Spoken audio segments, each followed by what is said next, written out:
Assalamualaikum warahmatullahi wabarakatuh. Selamat Ramadan 2022, Ramadan asik bareng Bina Warga.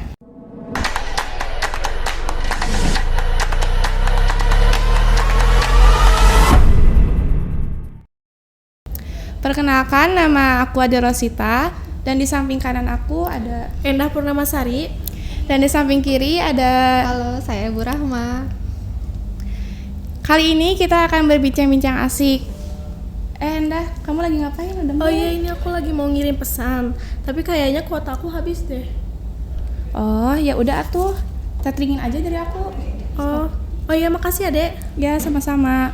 Oh, Dek, tetringnya matiin aja deh. Kebetulan ada pesan masuk nih tentang kuota gratis. Aku mau ikutin caranya, siapa tahu aku dapat. Jangan percaya gitu aja dong. Lihat dulu beritanya, valid apa enggak. Tapi temen aku udah pernah nyobain kok. Bentar, aku lihat dong. Coba lihat nih. Ini mah berita hoax. Coba, boleh lihat sebentar? Oh, kuota gratis yang itu ya? Yang Iya. katanya 30 giga Iya. gitu. Tapi biasanya kalau kayak gini suka ngisi-ngisi data ya? Iya. Oh, hati-hati. Iya. Bahaya loh. Mending jangan ikutan kalau kata aku, masalahnya itu berita hoax. Terus gimana kita bisa ngebedain kalau ini berita hoax atau enggaknya? Endah tahu hoax nggak? Enggak. Kalau Adek? Enggak juga, Ibu. Oke, berarti sebelum tahu mana hoax mana enggak, kita harus tahu dulu ya hoax itu apa. Nah, biasanya hoax itu disebut juga ya, kita suka dengar itu namanya kabar burung atau suatu kondisi di mana informasinya yang diedarkannya itu palsu atau pokoknya nggak beneran deh gitu, tapi dibuatnya untuk satu tujuan tertentu. Nah, tujuan ini biasanya tujuannya buat hal-hal yang negatif gitu. Jadi hoaxnya bikin orang panik, bikin orang khawatir. Nah, nanti kalau orang-orang udah khawatir kan nanti ada pihak-pihak yang bisa berkepentingan gitu, termasuk yang tadi sama Endah terima itu tadi kuota gratis ya. Iya. Nah, kan kalau kita biasanya nerima kuota gratis dari sekolah ya. Iya. Udah disuruh ngisi data terus tahu kuotanya masuk. Nah, tapi kalau link-link kayak gitu biasanya harus minta data, nanti minta nomor KTP, minta ini itu tuh bahaya, jangan. Jadi jangan percaya. Gitu. Tapi Bu, kan sekarang itu banyak banget ya yang asal nyebarin berita aja, tapi ternyata itu teh hoax. Nah, kalau di Al-Quran itu sendiri ada nggak sih larangan untuk menyebar berita hoax? Ada loh. Udah tahu belum? Belum. Oke, kita sama-sama cari ya. Suratnya ada di Quran surat Al-Hujurat ayat ke-6. Jadi Al-Hujurat itu surat ke-49 ayat ke-6. Nah, di sini di Quran surat Al-Hujurat ini isinya adalah ayat yang secara eksplisit memberikan tuntunan kita dalam menyikapi kabar hoax gitu. Coba kita cari dulu ya. Sebelumnya nih pernah dengar, sambil Ibu coba cari artinya. Ibu mau tanya nih sama Endah sama Ade, yang kalian inget ya, kabar hoax yang kalian paling ingat gitu itu tentang apa? Kabar apa? Ada nggak? Kemarin sih baru-baru kabar tentang Ade. Coba? Tentang Ade. Ade? Iya. Oh, kenapa? Kemarin kan pengumuman SNMPTN. Mhm. Nah, di situ Ade tuh kan bikin status alhamdulillah. Nah, terus ada temennya yang langsung komen di grup dari Grup di BK. grup BK ya, langsung alhamdulillah nih Ade menang, Ade lulus katanya. Oh, oke. Iya. Di situ tuh rame Rame tuh. banget. Terus aku tuh klarifikasi, jangan ngomongin keterima atau enggak, aku tuh jadi sedih lagi ya. Iya, Dan katanya oke.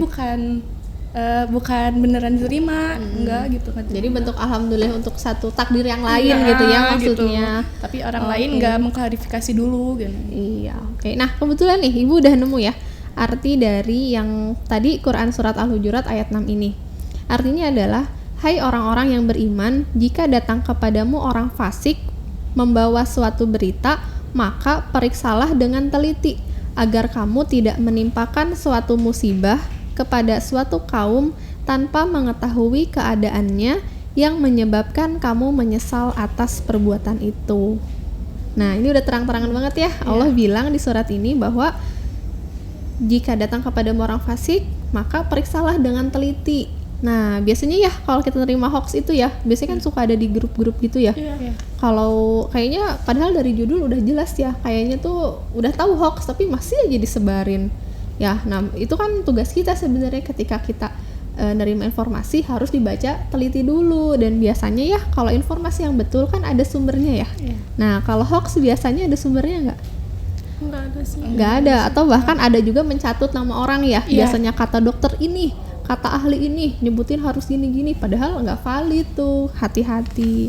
Nah, ibu juga mau nanya nih, BTW, yang di rumah sama Ade sama Endah khususnya nih, tahu nggak sih kalau zaman dulu ya, sebelum zaman kita, di zaman Rasulullah, hoax itu udah ada loh. Udah ada gimana ya, Bu? Udah ada ceritanya, jadi udah ada kasusnya. Bukan baru terjadi di zaman kita, tapi di zaman dulu juga udah ada, tahu nggak ceritanya? Enggak, Bu. Boleh ceritain, Bu? Tahu? Belum Oh, tahu mungkin teman-teman di rumah juga udah ada sebagian yang tahu ya, yaitu kabar di mana ketika Aisyah dari bergerak bersama rombongan dari satu tempat ke tempat lain, kan Aisyah ditandu naik unta ya. Jadi kondisi tempatnya itu tertutup kain, dan yang membawa apa ya namanya, disebut apa gitu. Jadi kebayang ya, zaman dulu kan kalau kayak putri atau yang raja-raja gitu kan suka ditandu ya, atau dibawa sama unta. Nah, kondisinya adalah saat itu Aisyah sedang turun dari unta untuk mengambil kalungnya yang tertinggal. Tapi pengawal-pengawalnya nggak tahu kalau Aisyah udah turun. Jadi Aisyahnya nyari kalung, pengawal dan rombongannya pergi. Gitu.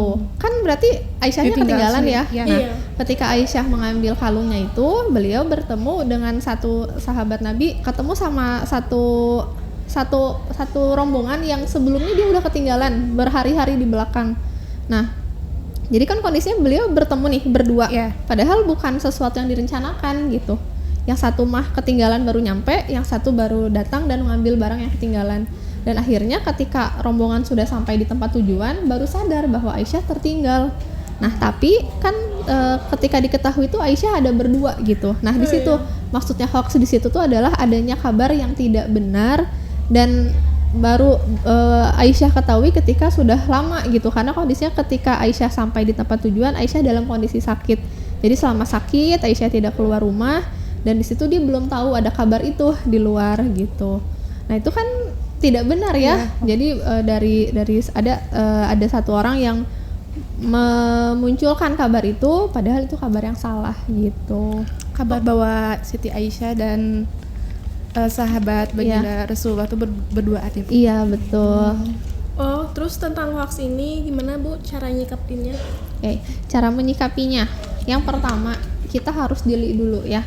Jadi kalau secara bahasanya ada namanya tasabut, yaitu penyelidikan dan penelitian untuk menemukan kebenaran atau kepastian mengenai fakta sebenarnya.